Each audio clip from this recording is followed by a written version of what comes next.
Hello, ladies and gentlemen, and welcome back to Metroid Prime. In the last episode, we went around the Chozo Ruins gathering various things, mostly missile expansions, but also there was a couple of... there was the Wave Buster Beam upgrade, that was pretty cool. And this episode, we will be doing actually new stuff. So, what we need to do first is actually need to remember where I'm going. Yes, it was this way, I was correct. No, it wasn't this way. We need to go up the Path of Corruption. Remember, if you scan that thing there, it says the Path of Corruption goes ever higher.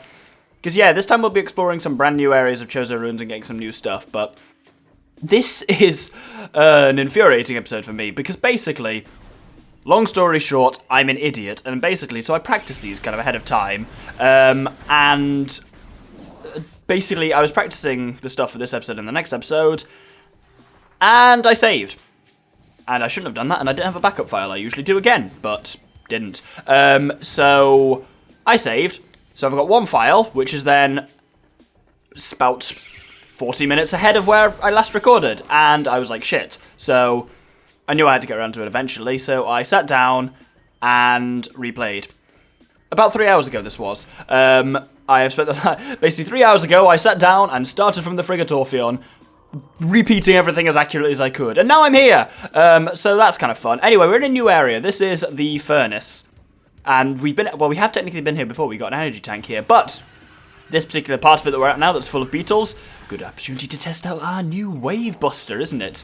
No, basically, this bit we can only get to here. Oh, dear me. Yeah, you can only get to this from using the spider ball rail. There's some Chozo lore here as well. Great poison. What is this otherworldly pestilence that infects the land, seeking out life in its blind need of a corruption? And where did the meteor that brought it originate? Was it crafted by alien hands, or is that a roving chunk of a planet that suffered a violent end? Our minds quail in horror at the thought that long ago, in some corner of the universe, as yet unseen by our eyes, an entire planet was perhaps once coated with this great poison. Whatever cataclysm might have ruptured that doomed place must have been mighty indeed, and if other meteors from it spread throughout space, bearing this evil to the far corners of the universe, we hold fast to the hope that this is not so, that the only surviving remnants of this evil are here on Talon 4. Then at least there is hope for its eradication. This episode is going to be Chozo lore heavy, because there's probably about 6 or 7 of them I intend to scan as this episode goes on. There's also these things, plated parasites. They're like the ice parasites, but not icy, but they're in a kind of annoying section that's a mad spider ball maze that we can't actually get to yet, so we will cross that tree when we come to it. For now, what we need to do is squeeze through here. And the music changes. I say changes, it just kind of stops. And it goes back to this kind of mysterious bit where it's just like imposing music, rather than actually being the music that are kind of the that it was. Because we get to this weird area. This is the Crossway. And there's a lot kind of going on here generally. First thing we need to do is basically get up and to the left. Because obviously it's just a standard kind of like boost ball half pipe, but there are 3 bits of Chozo lore here. Yeah, I wasn't kidding. So let's start off with this one. Can't remember what it's called. I've only got the names of all 3 of them, not which one's which. This one will be Cradle, I believe. To the Entrusted One, if you read these words, then our hope has not been in vain. Your path is fraught with danger. Monstrosities beyond description lurk in the shadows, starving, hunting for prey, searching for ways to quench the poisonous urges that bloom in their brains. Some of these are shrewd, but they are blinded by their evil designs. Believing in the black promise of the great poison, they seek to harness it for their own ends. It is these last that are the greatest danger. When you rid the universe of these creatures, you will be the true Entrusted One. Moving directly on, we get to this one is... Oh no, that last one was Infestation. This one's Cradle. None know if our temple, the Cradle, will prove powerful enough to contain this evil forever. For now, it wraps around that abomination, cutting it off from the world above. However, we believe that the power of the cipher, which has been produced by linking the 12 artifacts, should be strong enough. The fate of this world is now left to the one who will collect the artifacts in the future. The time when the Entrusted One knows is... The time when the Entrusted One knows is approaching. The time when... I'm just rereading that because that doesn't seem to make any sense. The time when the Entrusted One knows is approaching. Maybe I'm just reading that wrong or just like passing it wrong in my head, but that doesn't seem to make any sense. Anyway, finally here, we've got Worm. Many Chozo are gifted with distant sight, and even more begin to learn as our harmonization with the universe becomes more and more complete. We peer forward, seeing prophecy in the ripples of the water, hearing rumors of coming days on the breath of the wind. Though we celebrate the distant sight, many of these visions are dark. The worst of the prophecies, and the most common, tells of the coming of the worm. Born from parasites, nurtured in a poison womb, the worm grows, devouring from within until the world begins to rot. Not all prophecies come to pass, of course, but we cannot help but fear this dark portent. A lot of stuff to think about there, and as I say, all the Chozo stuff does make sense in the end. Anyway, on to actual gameplay stuff, though. Here's some cordite, so I'm on the wave beam. Here's some cordite, so let's blow it up with a super missile. And there's one of these things underneath that we can scan, and it says something appears to have been activated. So that reveals a spider ball rail on the wall that's kind of cool, and now we've got to get up to it. And this bit's a got a bit of an amusing feel to it. It's kind of a different kind of puzzle that we haven't really experienced before. Oh no, I thought I just reached it. And yay! Yes! We've never quite had like all of our morph ball abilities tested in this way before, which is quite cool. So the same thing happens over there, so we do the same thing over there, and it's slightly infuriating because of the camera angle. But, yep. Oh, didn't quite make it, and I'm still not sure on quite the right point to release the boost ball, but like at the very bottom, so you're boosting along the lower arc of your kind of U shape seems to work. So that lowers that down, and timer starts.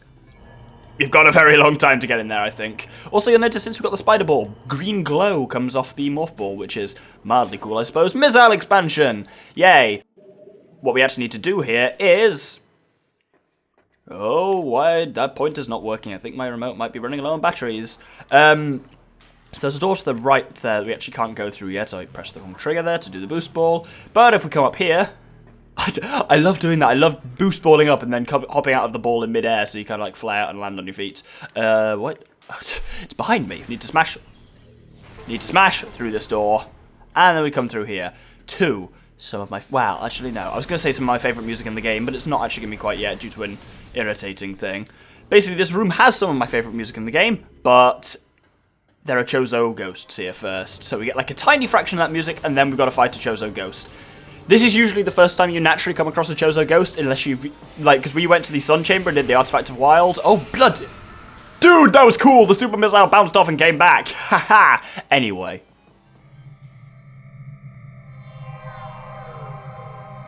Doors unlocked.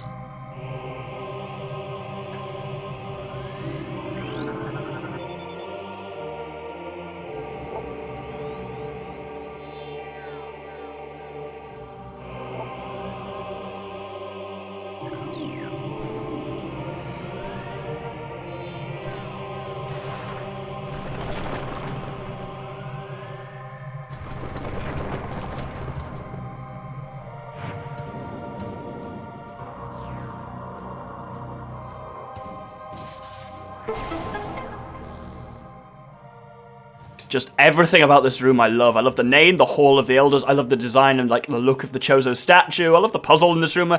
And most of all, I love the music. So that's why I was kind of giving you a little chance to experience it there. There's some more Chozo lore behind him because we're going deeper into the ruin, so a lot of lore here. This is shapeless. Things bound to earthly shapes are temporal and frail, existing only in a single dimension. They are fragile, vulnerable, and ultimately mortal. However, not all things obey this law. Shapeless, they wait beyond the realm of perception, emerging only when one arrives who can feel their presence. Such is the will of the Chozo. Our will to defeat the evil seeping into this planet remains. We desire only to see the darkness meet its end. The will of the Chozo has no mind or reasoning of its own, though. This will be the entrusted one's trial.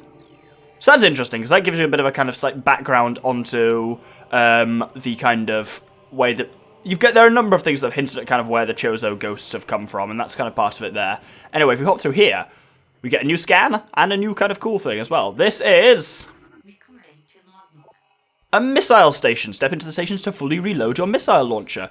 When you've got as many as we have, this is quite useful because you actually rarely get to full missiles just because you end up using them so much. You always float around 100 or so, but it's nice. There are very few of these in the game, and in fact, I'm not sure why it gives you one there, but missiles are, as you'll have noticed, incredibly useful for fighting Chozo ghosts. One super missile will always kill a Chozo ghost. You've kind of just got to make sure that because they phase around, you've got to make sure you're actually targeting it right, that it's not just going to disappear and just before you hit it and you're going to lose 5 missiles. Anyway, there's these 3 kind of things here, and we can open the one on the left because it's a wave beam thing. And it reveals a bomb slot, so let's hit it.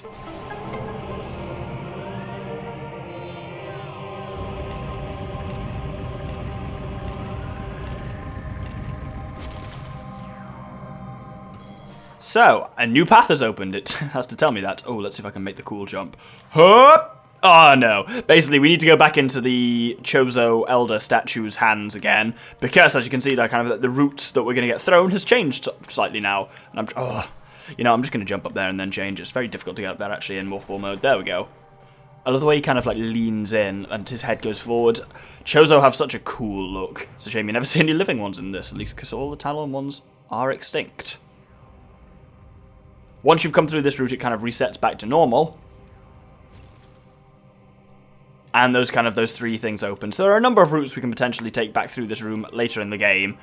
But obviously, as you can see from the colours, there's only one that's actually open to us at the moment. But this is all new areas, at least, and will be for the rest of the episode and such. Let's open that. And now we reach the reflecting pool. So, there's a pool of water in the middle. There is stone toads everywhere. And we haven't really come across water much, but water's a bit annoying because you move in it and you can, so that's a double jump there. You're kind of very sluggish and slow, but you can still use all your weapons and everything fine. You can still use morph ball bombs to smash open that grate and cause the reflecting pool to drain. And of course, it's a half pipe. You should have guessed that from the stone toads as well. That one might just grab me. Let's hope he doesn't. And yep. I'm not getting the timing right on this because I don't feel like I'm actually gaining any momentum. There we go. I am gaining some momentum apparently. Smash through this thing. And there's a save station through here. So this is quite an interesting save station because if you're very keen-eyed, you'll notice to the left of it, to our left, the right of the station, is a little kind of morph ball hole. We're not going to go through that now, but remember it, because we will be going through it later this episode, if not next episode. But the real interesting bit is over there. Don't need to bother using the half pipe again, because we can hop in here and boosh!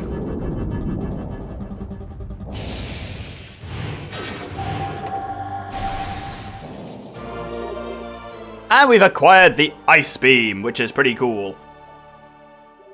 So, Ice Beam. We activate it by kind of going to the corner there, and then shoots kind of like that. It shoots very slow shots, like this is its maximum rate of fire currently, but the shots are very powerful, freeze targets, and its charge shot is pretty powerful too. Tiny little thing that I love as well. Go into the thermal visor, and the shots from the Ice Beam are black, because they're really cold. That's just tiny little details like that just make this game feel like there's a lot of effort gone into it, and I really enjoy that about it. So now we can open white doors like that kind of one at the far end, but we're not actually going to do that yet. We're actually going to, because we can also remove white force fields, which are usually over doors, but in one case, it's not over a door, it's over a bomb slot, in the room we've just been in. Unfortunately. Or not. Usually Chozo ghosts appear the moment you come into this room. And I think it's 3 of them this time. Hey! Like the wave beam, the ice beam can't harm Chozo ghosts. They can only be harmed by kind of like power stuff. But I should be able to take them out relatively quickly with super missiles. See, that one bounced off it again. I didn't know they could do that. Well, I'll do this off camera. And so with that sorted, the room kind of returns to normal. And we can kind of proceed like we did last time up here to the kind of bank of 3 things. Switch the ice beam. And activate this thing, which does a similar thing to last time.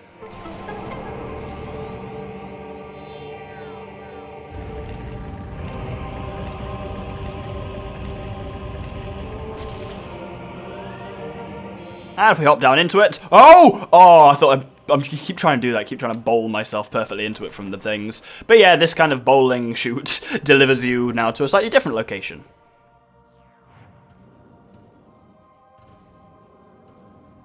Well, normally it hits it directly, but yes. Energy tank. There we go. God, that took a while, didn't it? So that's quite cool. Anyway, let's head back over now to the room we were just in, the reflecting pool. I know it's not far of a distance to cut back to here, but basically it meant I had to... Basically, the kind of... the Chozo Elder... Oh, no! The Chozo kind of Elder statue had reset back to normal, so then I had to activate the wave one again, launch myself through up here, and there was kind of just a lot of cutscenes that generally did just take quite a while, and so I just cut because of time rather than because of distance. Anyway, now of course we can open white doors. A little thing as well. So obviously if you look at Samus, her right arm is in the kind of cannon, the arm cannon, and what this shows is the different hand movement she has to do to activate each type of beam. So kind of like pointing forwards like that is the power beam, all hands displayed is the wave beam, and the ice beam is like the devil horns, the kind of metal salute. It's also quite interesting if you notice, so power beam kind of looks normal. If we activate the wave beam, the thing kind of opens to the side, to the left and right, and if you activate the ice beam, the top bit kind of comes out, so I like kind of how it changes. And of course it changes appearance as well, it kind of gets icy and stuff like that. Really cool, just like there's loads of little design things in like that. And I say, I love the switching in the thing as well, in the, Wii remote controls, that's what I meant to say. Anyway, elevator here that goes to Talon Overworld South. We've not been here so far, so I've come the wrong way. That's why we've not been here before, I think. Weirdly enough, there's actually another door from the reflecting pool, I believe, which is actually where I meant to go. Is there? Or have I just got completely lost? Yes, I have got completely lost. So, there is a bit that goes to Talon Overworld South, but we can't actually do anything there for now. Not much. What we actually want to do is go through this little thing here. I told you I was going to come back here later. Maybe you remembered that, because I certainly didn't until just now. But now, here's the elevator I was looking for, and this one goes to Talon Overworld East. Much more. These two areas are quite linked, and we'll be going through them a lot later, and I'll kind of explain where we're going and why and how and whatnot. But this will, of course, still take us to a new area. As in a new area of Talon Overworld. Obviously, we've been to Talon Overworld before, because as you can see, that's on its own, but if we zoom out, there are some bits we start to recognise, like the landing site and such. And this kind of reveals something we could have come to earlier, but you know me, I don't like to show something off unless we can actually do something with it, really. So there's an area of Talon Overworld that we haven't really come to yet, and we can't do anything with it there yet, particularly either. Firstly, we get a load of venom weeds, but also one of the easiest missile expansions in the game. You literally can't miss it. It's awesome. We take some damage, but not much. And then we come through to this area. Now this is a cool looking structure. There's flying pirates around, which... Oh, we also now have a super combo against flying pirates. Standard shot with the ice beam. If they fucking hit him. There we go. Freezes them. One missile. Dead. That combo works on a number of enemies, of which flying pirates are probably the most effective one that I'll be using it against all the time. But yeah, this structure as well here, all of this, when you see all the pirates around it, you will realise this is the crash. Basically, apparently, after we left it, the frigate Orpheon crashed, because this is the frigate crash site. But we could go through there, but there's one, it's kind of flooded and nasty, and that makes it very difficult to explore at the moment. So essentially, well, it'll, by the looks of it, be next episode, we'll be kind of attempting to find one final power-up we need before we can really kind of explore that area. And so, I swear I saw 2 pirates here. Oh well, they fucked off. Here's something important, though. It's not actually a scan, but it appears to be the same type of container found on the Space Pirate Research Frigate. The material seeping from the ruptured material is highly toxic. Analysis indicates this may be the phazon compound the Space Pirates are using in their biological experiments. There's the infamous phazon we keep hearing about. It looks kind of like the kind of blue chunks on Thardus and that kind of thing. And indeed, if you touch it, hurts like a bitch. Anyway, if we head kind of through here, we'll suddenly start then getting into familiar territory. As in, this bit we're in links to places we know. This you could have come to ages ago, pretty much, I think. All you needed was the missile launch to get through to here, but you can't do anything in that frigate crash site. Even with the ice beam, you are limited in terms of what you can do. But now we're here, back at the landing site. It's been slightly under 20 minutes, but we're at a perfect point to stop, because the ship's here, and I can just save on that. So I will call it there. Thank you very much for watching.